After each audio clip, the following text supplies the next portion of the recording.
Boom, we're back for Bench Racing Volume 9. And I continue my string of saying outrageous things at the beginning of the video. We're at London Recreational Racing here. Mike Schmidt, the gracious host that he is, even went out and bought Rockstar for us, so we're good to go. Volume number 9, let's introduce the parties to my right. He has won everything on Pro Late Model. Former Autumn Colors Classic champion, former Oktoberfest champion, former Grisdale Triple Crown winner, former Flamboro Weekly champion. Is there any other accolades I'm missing out on here? Frostfest, Thundercard. Frostfest champion. Everything. He can straight up bear hug a grizzly bear if he wanted to. Dash for Cash winner, Shawn Chenoweth. All around the end here, he is the bodacious, one of the most handsome men in the racing industry right now. He'll shingle your roof wearing nothing but flip-flops. It's the instant classic Andrew Kamrath, driver of the number 35 limited late model at a Sunset Speedway. And this is one of my favorite lineups of all time. I'm excited for this. I think we've got a good group here. This is going to be a good one. I'm excited. So we're going to start off the talk right now. No better topic to lead off with than pro late models versus limited late models. It just makes a lot of sense. You're running the pro late model class weekly at Flamboro. Andy's flying the flag for the limited late models at Sunset. There's so much debate over who has the better rule package and who's saving more money and what class is going to look better in, we'll say, 5 seasons from now. Take me down the road 5 years from now. I'll start with you, Shawn.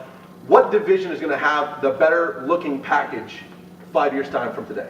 I don't think in 5 years we're going to have a split. I think you're going to find a rule package that'll mix the two because they're close. I mean, there's some stuff we have that they don't, but I really don't think our cars are any better when you start mixing them. So I think in 5 years you're going to see all classes together. Might go to like a 602 only rule maybe instead of the 604s and rule them out, get the aluminum headed stuff out, but I think there's going to be a good mix. Are we going to amalgamate the two classes? Yeah, like you said, it's kind of motors. Anybody who's ran at the fronts, ran limited late model and ran pro late model, you give them 10-inch rims, give them give them the triple disc, the 4-barrel. Between springs and shocks, everybody's pretty close. It's maybe a little easier to do a bump package on a big spring car. And like you said, the weight, that's about it. I mean, would we be looking at a roll package similar to what Sunset had for their MRE Pro Series in 2012? Is that roughly what we would be looking at to sort of combine the two classes? I think that'd be really close. I think that could have used a little tweaking, but guys went in and there was a lot of whining and bitching about it. But you're not going to go to Sunset's home track with a pro late model from Flamboro, Delaware and clean up. It's not going to happen.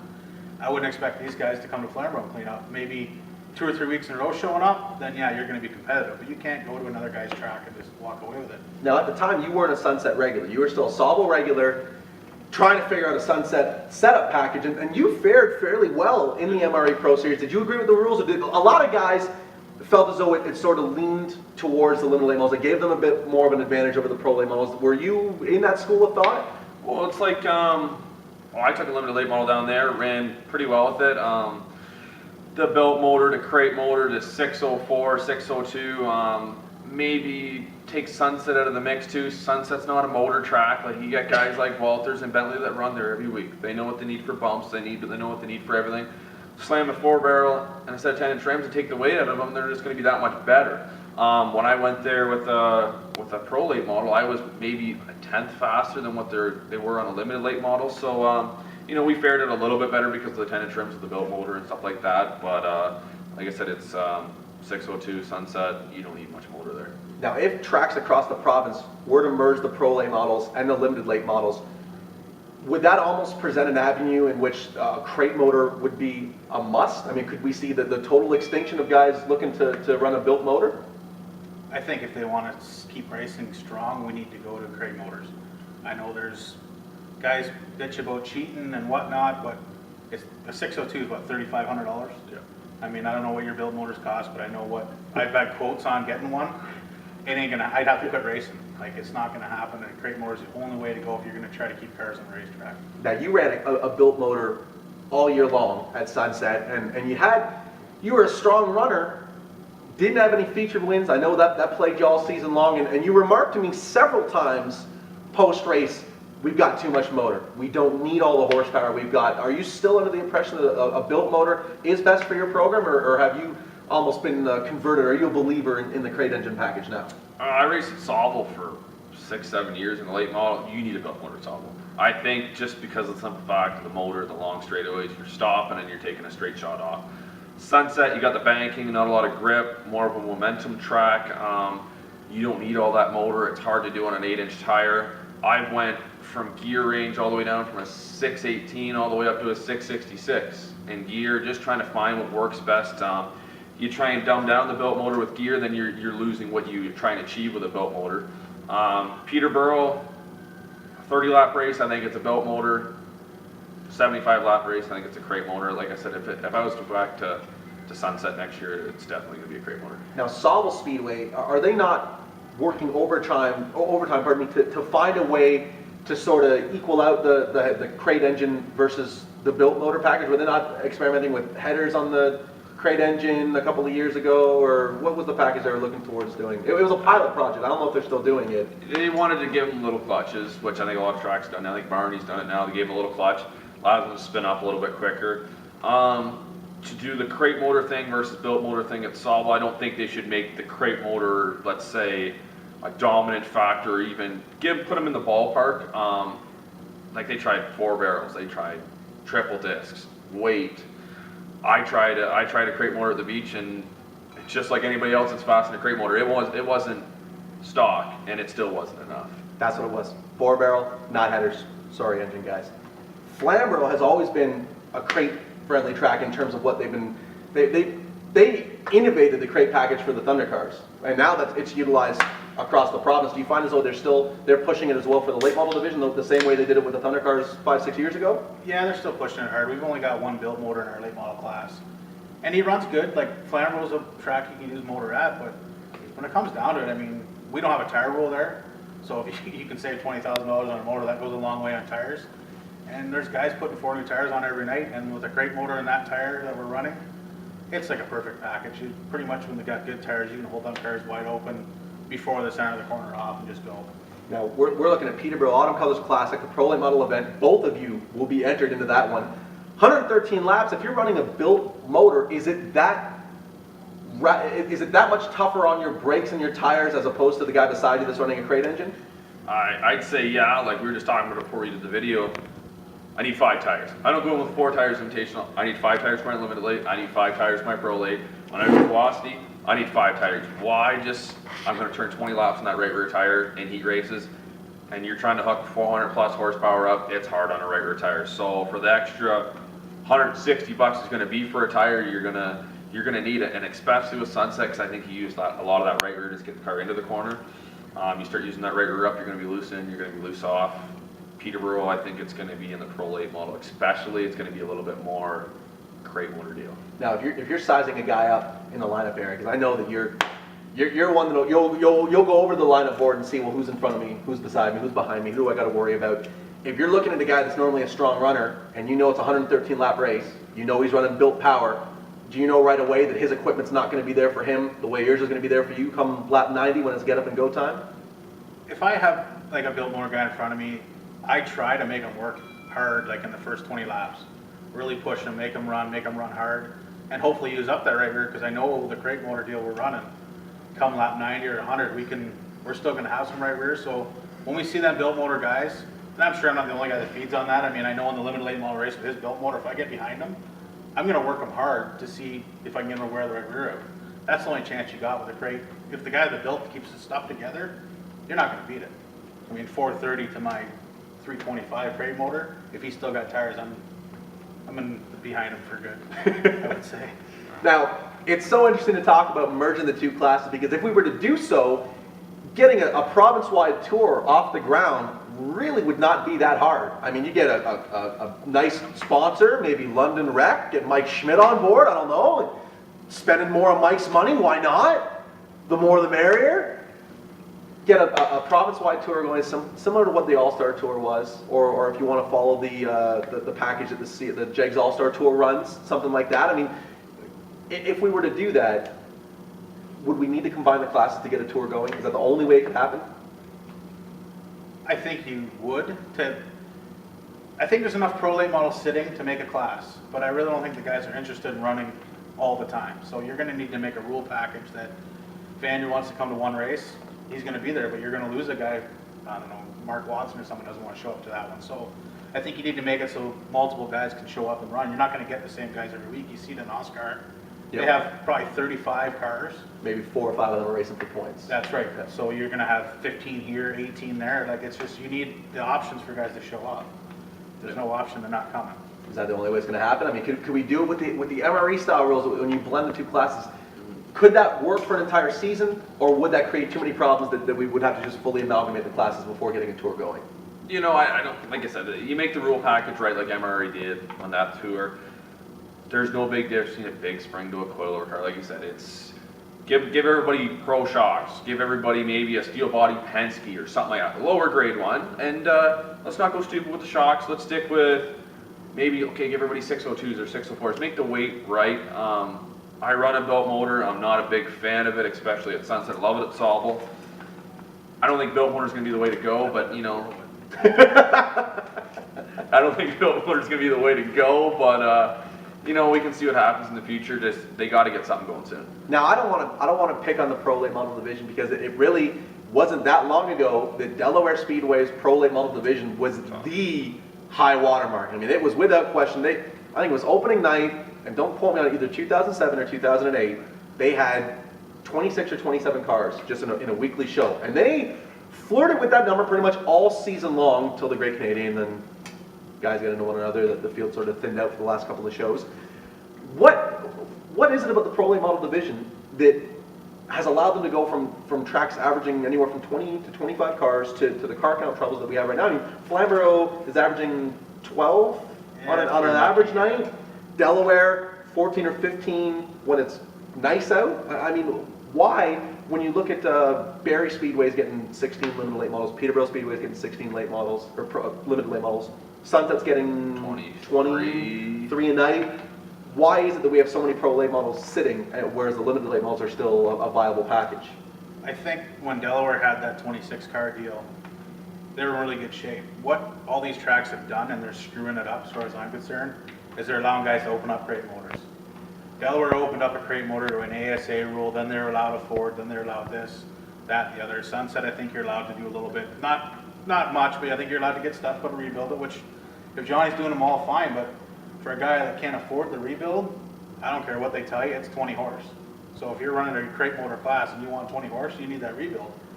And as soon as the tracks open that up, you're killing it, because some of the guys aren't going to spend that money. I mean, I've already spent my $6,000 on my 604. I'm not going to spend another $2,000 to make it better. Whereas I think Flamboro's kind of kept that under wraps. There's no rebuilding for Flamboro Speedway. They're allowing just now, because of the timing chain issues in the 602, Klotz in town here can do a timing chain, and I believe that's it. And then Klotz reseals it, and they tube and whistle, and then away you go. Whereas if you're allowed to rebuild them, you're killing it. Because now you've got, say in a 604, 6,000, another 2 to rebuild. If that breaks, you buy another. You might as well buy a belt motor, right? Like, it's just. So at the end of the day, Andy, are the Pro Late Model divisions, or rather those that are writing the rules for the Pro Late Model division, are we just pricing ourselves right out of the game? I totally agree with the crate motor deal. Sunset, you can have anybody rebuild it. It doesn't have to be Stefco. It doesn't have. There's another guy. I don't know who else is doing it. There's another guy that seals them. You could go get a crate motor rebuilt by whoever. Get it rebuilt. As long as they seal it, then it's good to go. McGonigal, you can go to McGonigal, get a motor. As long as the track or Stefco or whoever the guy was seals it, you're good to go. Which I don't agree with, because like you said, you're spending $3,500.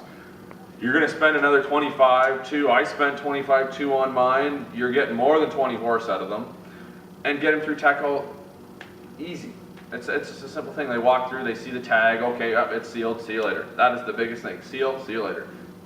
I mean, is the sealed crate not what's kept the ACT Tour afloat through? I mean, 2008 recession. You go to an event in Vermont, an ACT sanctioned show. You walk up and down the pitch. You wouldn't know that the economy was in the shape that it was, because they were still getting full fields largely. Was it not largely in part due to a cheap shock package and a sealed crate motor? Was it that easy? I think that they're probably policing it 100 times better than anything up here. Like you say, Sunset, you can pretty much, I just realized you can have anybody rebuild it. Yeah. It's just, you do stuff like that, guys can't afford to do it. I mean, these cars aren't cheap. When it comes down to a limited late model to a pro late model and go build one, or a super late model, minus the engine, they all cost the same money to build. I think a limited late model probably costs the most. because there's some parts on them you can buy, and it's a little more money than a stock car. It's the way it is. But I think the Act Tour polices that way better than anything up here is being policed. Well, on the rebuilds and all that. I just still don't think you should rebuild them at all. I mean, it's $3,000, $3,500. You blow it up, you buy another one. I don't know, like back to the builds, $20,000, $30,000, whatever you're spending. You blow that up, you're going to buy another one. So what's the big deal with $3,500? And I think guys have looked too far into that. And well, we can gain 20 horses, another $2,000 here, or we can do this. But I think the tracks need to really clamp down and go back to it from the factory, sealed engine, no touching, done. Like it's At this point, have we gone too far with allowing guys to crack open these crate engines and get in there and start tampering? Have we gone too far to be able to go back to what Shawn's saying, Andy? What are you going to get into? You got let's say anybody runs crate motor turn at the front at Sunset. You got 10 guys right now. I can think off the top of my head that have open crate motors. You know, giving Stepco money to reseal them, open them. You need a timing chain. You need a balancer, and I'm not like. You need the updated piston. You need exactly valve springs. Been there, done that. How far does the cylinder head work go? You know what I mean? They're not CC and cylinder heads. So how far does the cylinder head work go? Everybody knows that's where you make the power. You're not going to CC a cylinder head, then everybody goes, oh, okay, let's just hog her out some more. It's little stuff like that. Not saying anybody's cheating with it, not saying anything, but that's the way everybody looks at it. It's just whoever's got the deepest pockets and whoever wants to stop. That's it. I mean, tracks that are scrambling right now. I mean, at the time of this filming and when we dropped this video, this rumor may have been, we might have already proven that it's not true, but Delaware Speedway going under has been anything, it's all that anyone can seem to talk about the last couple of weeks. And I mean, Delaware Speedway, for me at least, as long as I've been in short track racing, the Delaware Speedway was the Newman Haas of speedways. You just figure that no matter what issues they're dealing with, they're gonna find a way to right the ship. They're gonna find a way to, you know, they've gone through it before. They'll figure something out. Now we're hearing that there might not be a Delaware Speedway season. And like I said, if that rumor turns out to be false, Justin DeMello and everybody else at Delaware, I apologize. It's just that's what we're hearing.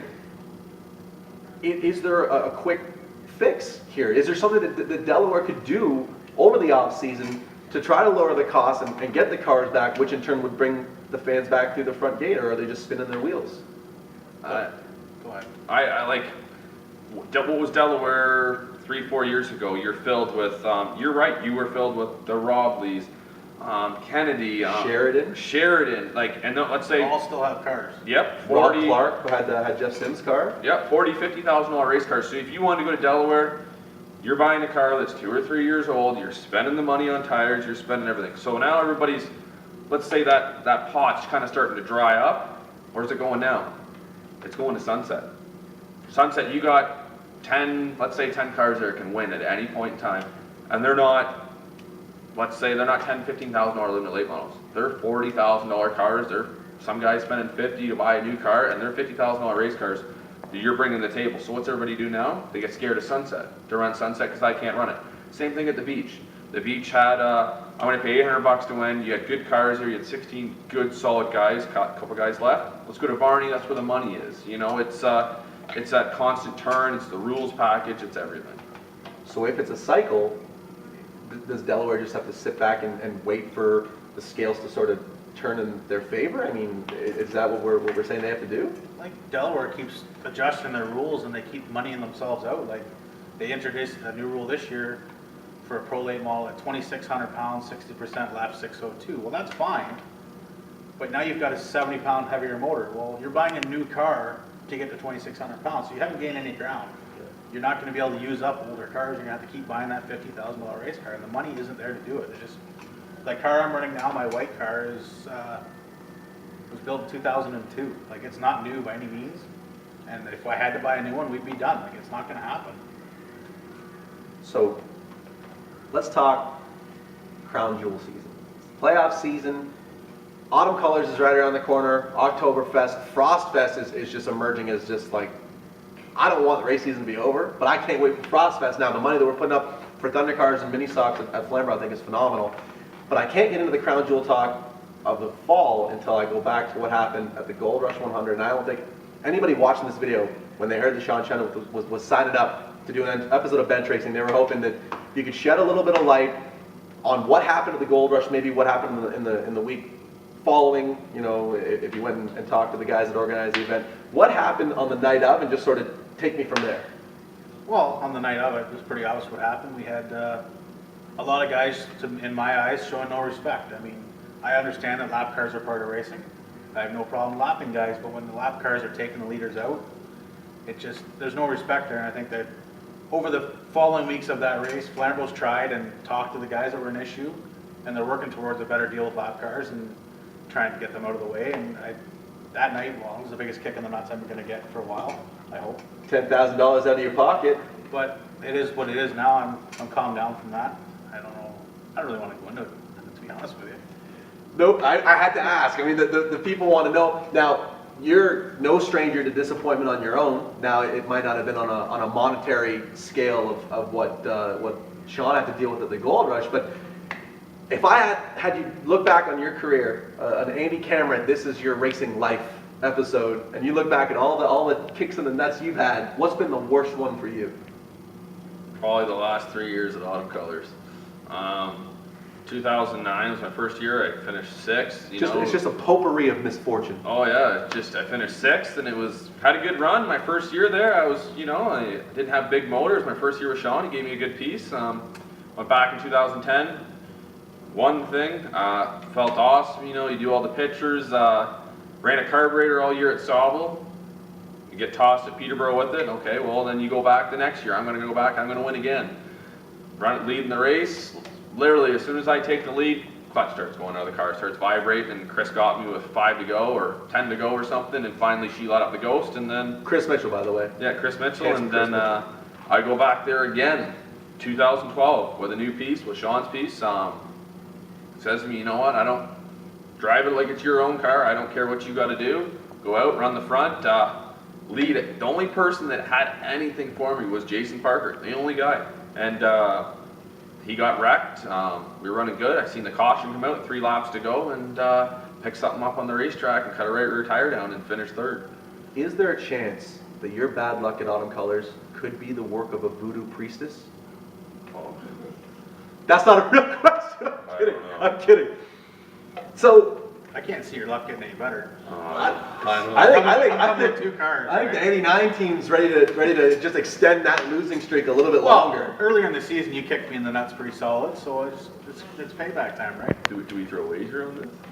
Can we do a wager on this right now on bench racing? Because I don't do any editing on this. So this is just what you say gets posted. We can do a wager right now. I have no problem putting my money where my mouth is. We're putting money up right now? What you can't see if you're watching this is Andy Kamrath's girlfriend is right outside of the frame. And He's a homeowner. And they just bought a house. They just bought a house. She doesn't even want to buy tires for the playoff season. And now you got, okay, so how much, what are we doing right now? This might as well be live. How much money are we putting up? I don't even know.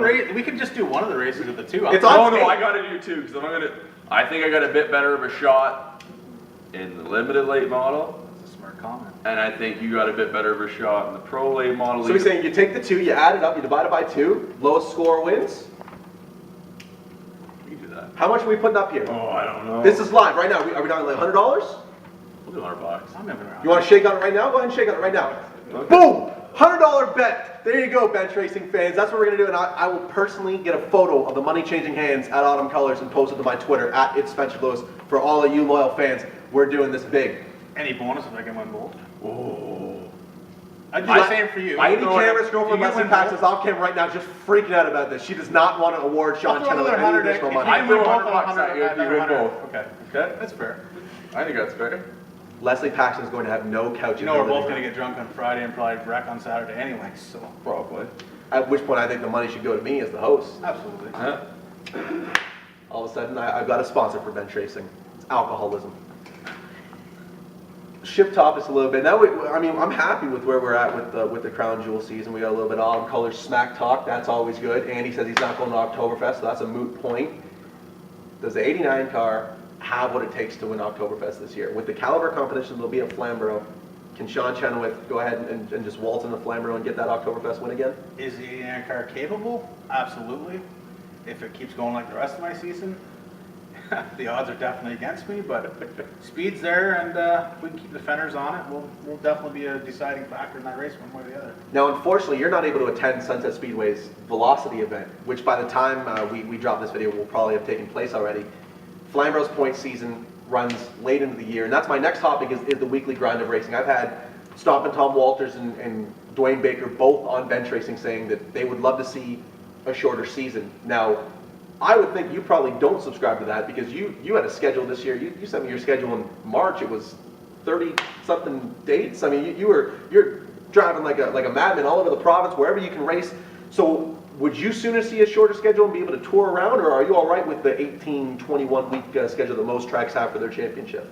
I could do it either way. I mean, if we went to an 18 race deal with the Pro or the Limited, I probably would just get a Thunder car or something and fill in my nights. But I have no problems running 18 in that class. It's a good number, 15 to 18 races. Keeps it cost efficient. I wouldn't count us out for Velocity yet. We're talking to Dilly. We're trying to get some time on the track before this coming weekend. And if I can get some time and we can get it up to speed, we'll be there for Sunday for the last chance. Now, with desiring a shorter schedule, at the end of the day, is it a cost thing, or is it just the fact that you're, I mean, 18 weeks, when you're devoting 4 nights in the shop on average, just to get the car ready, if you don't wreck it, Yeah, exactly. all that time away from home, the time in the shop, the Saturday nights that are dedicated, is that even worse than the financial costs going into running an 18-week season? The thing that I looked at was when I raced this year, yeah, it's a long schedule. I didn't have a house. I didn't have all these things. I do a lot more at my work now, and I work 65-hour weeks, and I still fit the racing in there, and then, you try and keep, the girlfriend and everything happy, because it's all, it's family. Like, they got to understand what's going on, and it's awesome to have a supportive girlfriend, but it's, like you say, you take 10, 12 nights, maybe 30, maybe even 15 nights, you're giving maybe one weekend a month off. Let's rejuvenate, let's spend a bit of time with your family, let's save a bit of money. I'm more about that right now at the time, and then let's do our playoff, because our playoff, like we were talking on the way down here, how many tires we got to buy and everything for that too. It's the beer budget just must be through the roof. It blows the tire budget. That's insane. And I'd be all for it. I'm not too against it. I'm just happy with my beer comment. I'd be good with the whole season of playoffs. Like I would. 18, I mean, 150 lap. Let's go at it. Whatever to win races. Let's do it. $3,000 to win tonight, 150 laps. I mean, that'd play into me. I'd like that kind of racing more than I do the regular night stuff. there's something about a big late model race that's a lot of laps.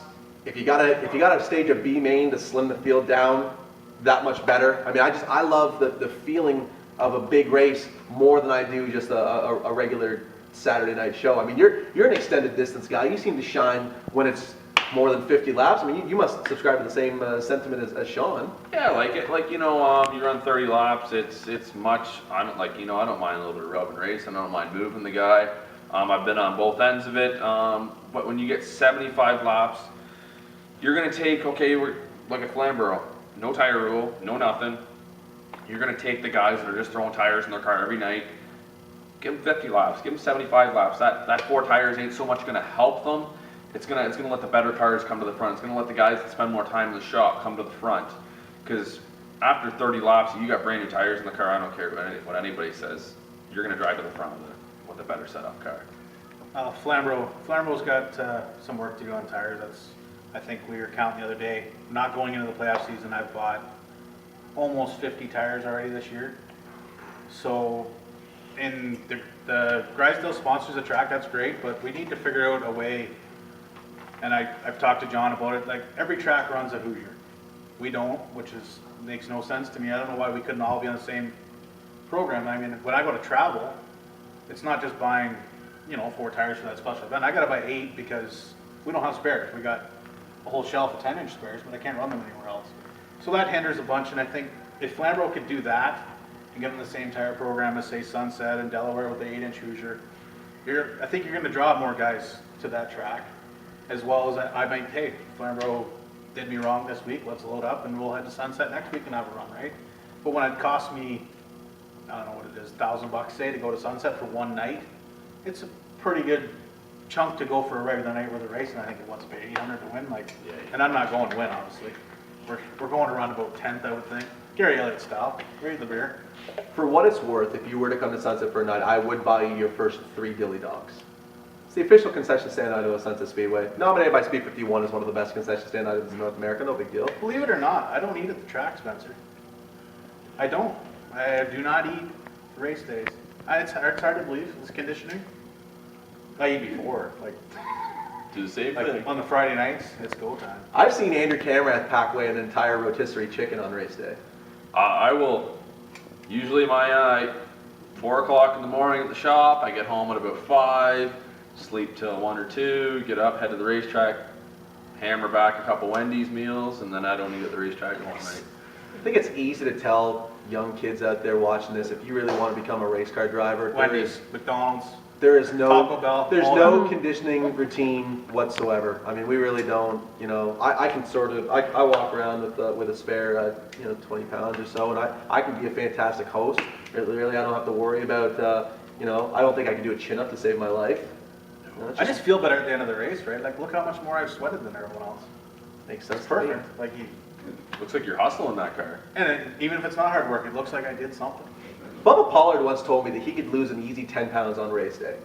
Racing down in Florida in the heat of the summer, he could lose 10 pounds. I can see that. And he's a big guy, too. Shout out to Bubba Pollard, by the way. I haven't seen him in a while, but We can weigh in after on colors. could we put more money on this? I got you beat there. Can we just bet all of Leslie Paxton's couch money for her new house on frivolous bets for autumn colors? Who's going to weigh the least at the end? He's already won, right? Well, who's lost the most amount of weight? I'll be out in the parking lot doing laps. You'll see me jogging.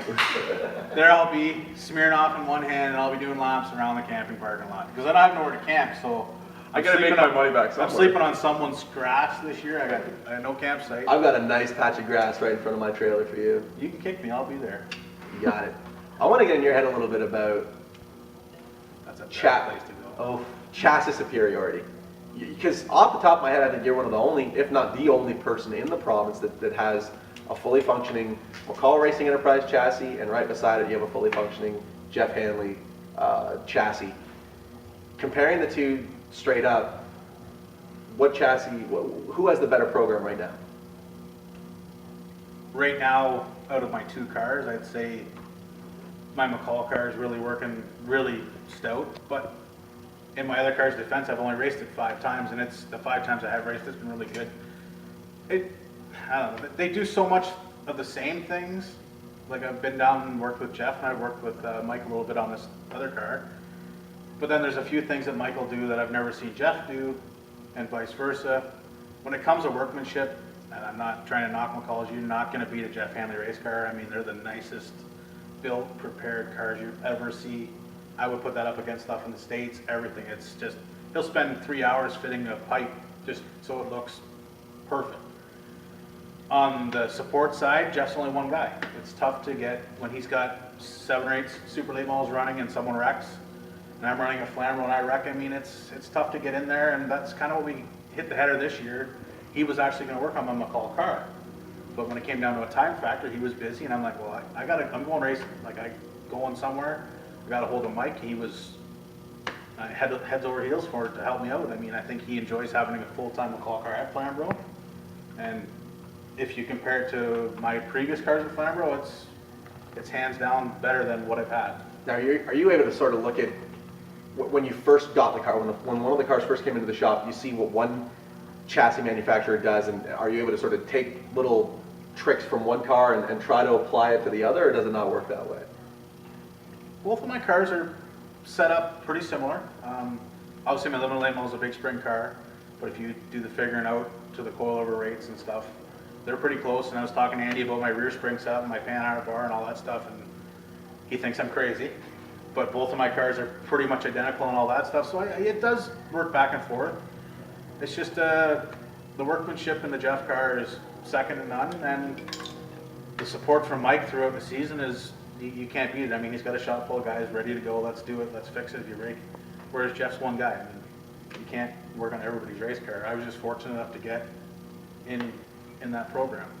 Now, at the end of the day, you're a Streamline Race Products, you're the Streamline Race Products house car driver, so I understand if you gotta sort of watch what you say here, but you know your way around an MRE chassis. You've worked on Grand American race car chassis, you know, what Augie and Frankie Grill have coming out of Hayden, Alabama in the Deep South.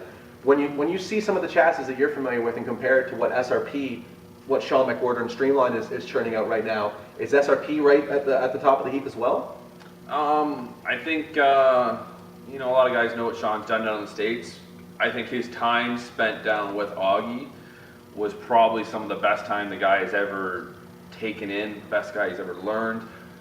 We were down in Georgia with Bubba Pollard, and the guy I taught runs Gart cars, and he says, we don't do nothing, we don't do bump steer, we don't do roll centers, we don't do nothing. But you take a look at a Gart car, they are gorgeous.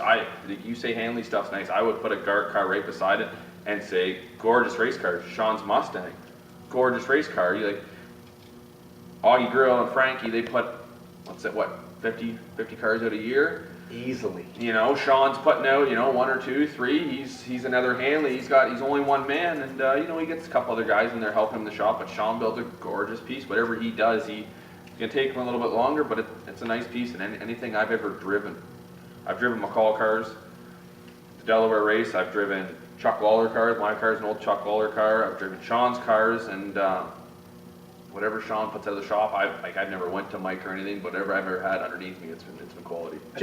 Sorry, I was going to say, just to chime in on the Grand American issue, I would say the Grand American chassis are beautiful in their simplicity. They're very, no frills when you look at a Gart car, which is not really what you see in Ontario. It's kind of a whole different deal. It's if you look at the center section of the Gart car, their setup, and the center section of the Mustang, very similar race cars. Of course, Sean's got his own clip on the front of it and got his own rear clip, did his own thing. Grand American race cars, the way they do their lead trays, the way they do their clips, everything's so simple. Like I said, bump steer. They've built so many race cars over the year. They're saying simply the best, and it's just because their cars are so simple. They'll put everything together. And I've talked to Sean some nights in the shop, and they look at him like he's crazy, bump steering a race car, doing roll centers. I asked Bubba down in Georgia. I said, "What do you run your roll center at?" He looks at me like I'm crazy. He's like, "No, like I don't do it." You know, it's stuff like that, and even their bump stop stuff. We spend huge money on RE suspension bumps and everything like that. They'll take an old Penske bump that's been laying around. I shouldn't say laying around, and they'll cut a Penske bump up, and they'll stick with that. That's the way they do things down there, and it works for them. They're a dominant car down in the States. I think Sean and another guy get sold a little short. I think you got these guys running that Sunset, toughest field going. It's not hard to see that, and that's his race car. He built it. He's driving it, and they're running up front. And another guy that gets sold short, I think, is Jason Shaw.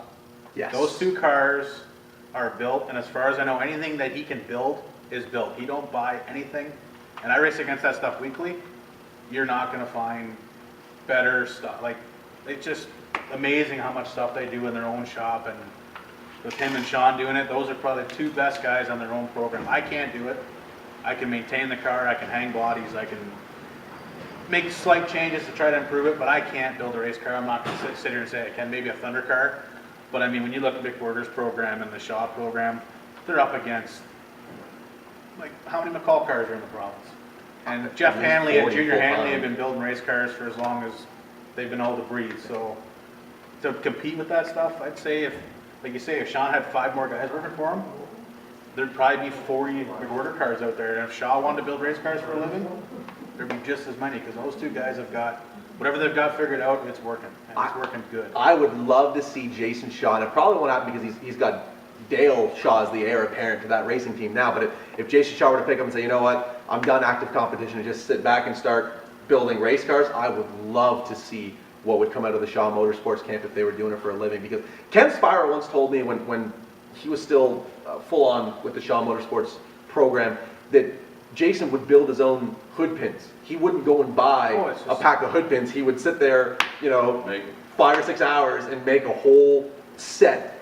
Your four that you needed to start the season, make a bunch of spares, just sit at the table and manufacture hood pins.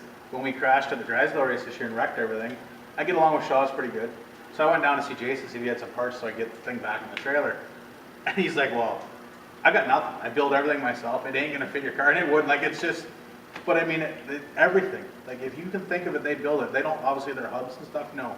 But anything they can build is built. It's just, and he's a one guy, well, not one guy show. They got a good crew, but more so a one guy show, kind of like Reporter. And I can't believe, like you say, if both of them had 5 more guys, I think you'd see those chassis just as much as you see an MRE or a Jet. I think all day long. What Jason Shaw is going in the west side of the province is very similar to what Dan McHattie and DMR, Dan McHattie Racecars, has going in the east side of the province. It's phenomenal to see an alternative to the big names. I mean, if MRE is the GM of chassis in Ontario, to see these little independents popping up, it's good. It's good for competition. It's good to hopefully one day sort of keep the price down if you can go up to Mount Forest and get a Streamline car, go out to Cavan and get a Dan McHattie chassis, go to Guelph and get a Jason Shaw chassis. It's good for the consumer. We're getting a little long in time, so final question. Same question to you two. I haven't prepped you on this one, so this is like a lightning round. We need guys moving up to late model. Pick one driver in mini stock or Thunder car who would be able to transition the easiest to a late model division and start running up front. Across the province? Cross the province, pick anyone you want at any track. One in each class. Oh, all right, one in each class. So we're going mini stock, both mini stock and Thunder up? Mini stock and Thunder car.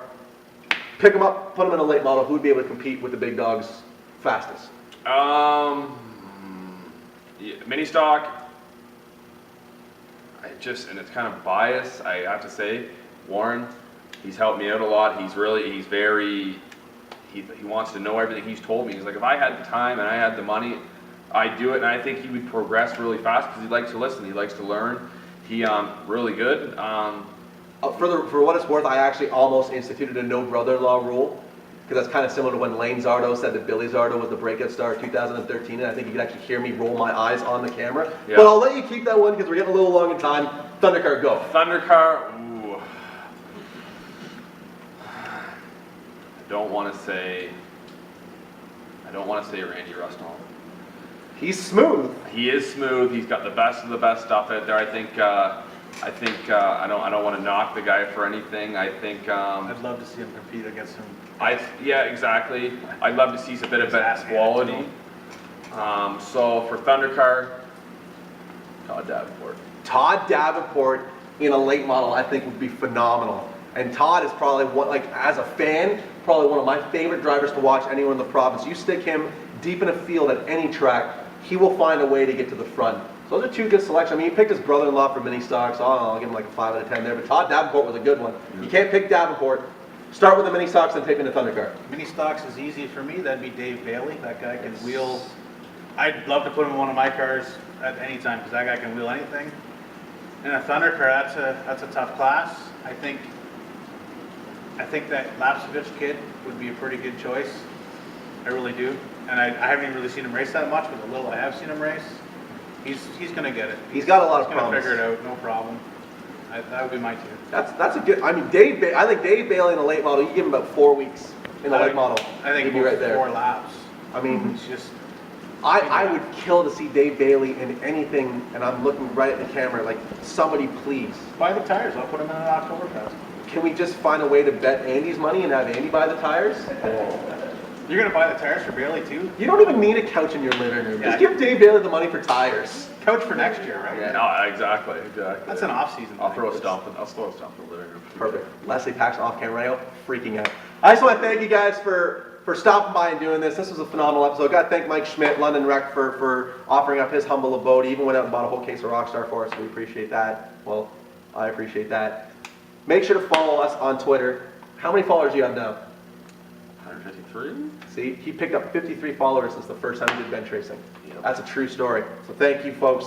Follow him on Twitter. What's the Twitter handle? Andrew Kamrath 35. And you're not going to believe this, but 24 hours before filming bench racing, it's like he knew he was going to become a social media star. He set up the Twitter handle. What's the Twitter account? Chenoweth89C, I believe. Is it at Chenoweth89, I believe? I don't know how to use the thing, so it's a work in progression.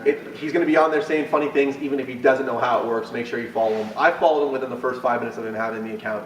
And as always, follow me on Twitter at Spencer Lewis. We'll keep you up to date on racing news across the province, interviews, videos, bench racing, we're definitely gonna have both these guys on again. We might even just do a sequel to this because this worked out great. You can have us on where he's handing me the money, right? That's what we're gonna do. Autumn colors. I'm gonna get the picture. Make sure you have me on Twitter @SpencerLewis because I'm gonna get the picture of the money exchanging hands. That's gonna happen. Gotta thank everybody that supports bench racing. We'll be back for volume 10. I don't know who it's gonna be yet, but I promise it's gonna be good. Signing off, for Andrew Kamrath, Shawn Chenoweth, I'm Spencer Lewis.